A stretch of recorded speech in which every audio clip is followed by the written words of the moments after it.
Hello po sa inyong lahat mga ka-crypto. Ako po si Pinoy Crypto Trader at sa video na ito ay atin pong pag-uusapan ang tungkol dito sa latest na statement ni Bitro.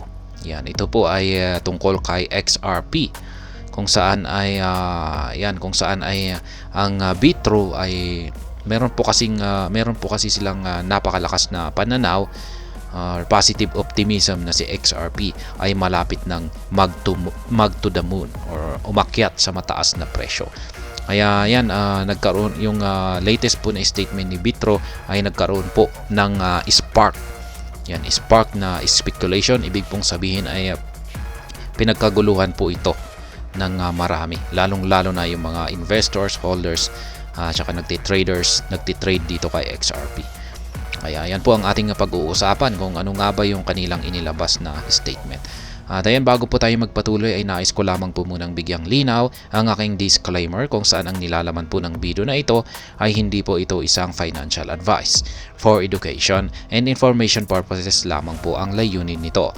Maliban po dito ay nais ko na rin pong magbigay babala na wala pong kahit anumang group chat ang Pinoy Crypto Trader. Ayan, sabi dito, the prominent pro-XRP exchange Bitro has sparked spirited discussions on the next course of action for XRP amid the digital asset subdued growth in the past few weeks. Ayan, karamihan po kasi ng mga holders, investors at saka traders dito kay Bitcoin ay mga pro-XRP. Ayan, at maging si Bitro ay ayan na rin, pro-XRP na rin po siya. Kaya lahat po ng mga ayan, karamihan po ng mga users dito kay Bitro ay pro XRP. Ayan.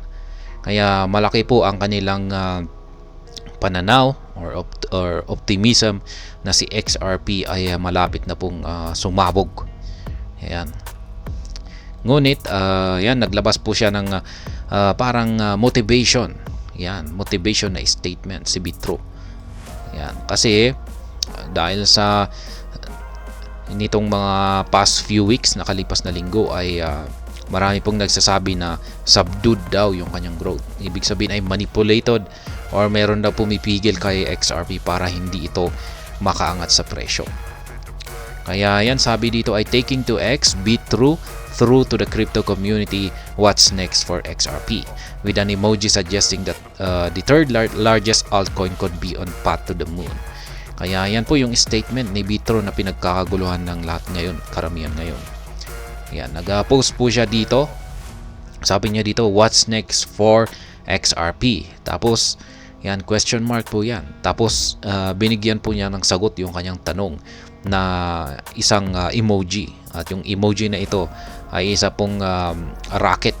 Yan, space rocket na emoji kung saan ibig sabihin po nito ay to the moon. Ayan, paakyat na ang presyo ng XRP to the moon. Ayan, at ang ibig po sabihin nito ay aakyat na sa napakataas na presyo. Ayan, crypto community reacts to Bitro moon hint. Ayan, napareact po yung buong community ng crypto dahil sa inilabas na statement dito or tweet ni Bitro. Bitro's tweet garnered over 61,000 reactions from the community, with many taking different sides in the debate. Ex-user Torchmind argued the next step for XRP is to reclaim its $3.84 all-time high. Kaya yan, pinagkaguluhan. Nagkaroon ng 61,000 reactions yung tweet ni Bitro. Ayan, syempre sari-sari na mga sariling reaction yung mga community. Siyempre may panig dito kay Bitro at meron namang hindi sang-ayon. Ayan, pero may isa pong ex-user na si Torchmind na ang nakapagsabi na ang sunod muna na hakbang para kay XRP ay kanyang i-reclaim daw muna yung kanyang previous all-time high na $3.84. Another ex-user, it's Andy W, echoed Torchmind's sentiment by noting that XRP could see some positive price movement this week. After all, the digital asset has remained trapped at around $0.6 over the last 2 weeks. Ayan, sabi naman daw po ni It's Andy W ay malamang ay makakakita daw po tayo ng magandang performance yan sa loob ng linggo na ito. Ayan, kay XRP. However, not everyone shares this bullish outlook. Dina Marie Diana, a US-based health and financial professional, injected a note of caution into the conversation. She remarked on the belief of those who study the market, anticipating overnight success and holding onto hopes that XRP will experience a meteoric rise in value based on technical analysis. Diana firmly asserted, no, it won't. Kaya ayan. Nandito naman po si Dina Marie Diana.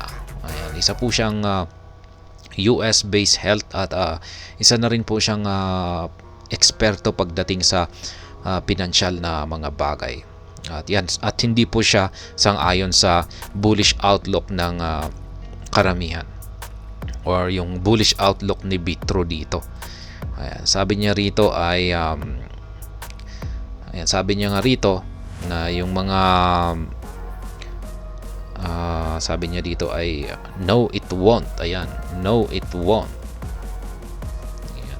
Hindi po siya sang-ayon. Similarly, other commenters expressed convictions that XRP could plummet more than 50% to 0.3 or 0.1. Some of those with a skeptical view bank on potential regulatory actions on digital assets and crypto trading firms. Yan, mga ibang commentators naman ay na hindi sang-ayon ay sinasabi po nila na baka babagsak daw si XRP ng higit 50%. Yan, pabagsak sa presyo na yan 3 cents at saka 10 cents na lamang. Bitro, XRP forever. Ayan, ganyan po talaga katindi si Bitro. Pagdating dito kay XRP, talagang todo suporta po sila. Meanwhile, Bitro reinforced its commitment to XRP in a separate thread with a succinct tweet, XRP forever. Ayan, parang Wakanda forever. Ayan, kahit na anong mangyari, parang yung pagkakaintindi ko po rito ay kahit na anong mangyari, maski bumagsak pa yan, maski bumagsak si XRP, ay XRP forever pa rin. Ayan, kaya ayan, may saludo po siya. Bitro's declaration further emphasized the exchange's unwavering support and belief in the enduring potential of XRP within the crypto landscape. Last month, Bitro rolled out a significant features designed to cater to XRP enthusiasts on its platform. Kaya yan, unwavering support ang binibigay ni Bitro kay XRP. More specifically, the exchange has unveiled a minting option for the ZA token, which operates on the XRPL-based Zahao network. As the Crypto Basic disclosed, the exchange refunded the locked XRP tokens from the minting processes early this month. Kaya, ayan, ganyan po katindi si Bitro at maging lahat ng kanilang mga users dito. Mga clients, mga members, or mga gumagamit ng Bitro platform ay ganyan po katindi yung kanilang paniniwala or belief kay Moon. At maski may mga nagsasabi, ayan, kinontra pa ni Bitcoin yung mga ni Bitro, yung mga skeptical sa kanila, nagsasabing babagsak si XRP at hindi raw aangat. Pero yan yung sabi ni Bitro, maski bumagsak pa yan ay XRP forever. Yan. Kasi kahit na bumagsak yan, makakabawi rin yan at aangat yan.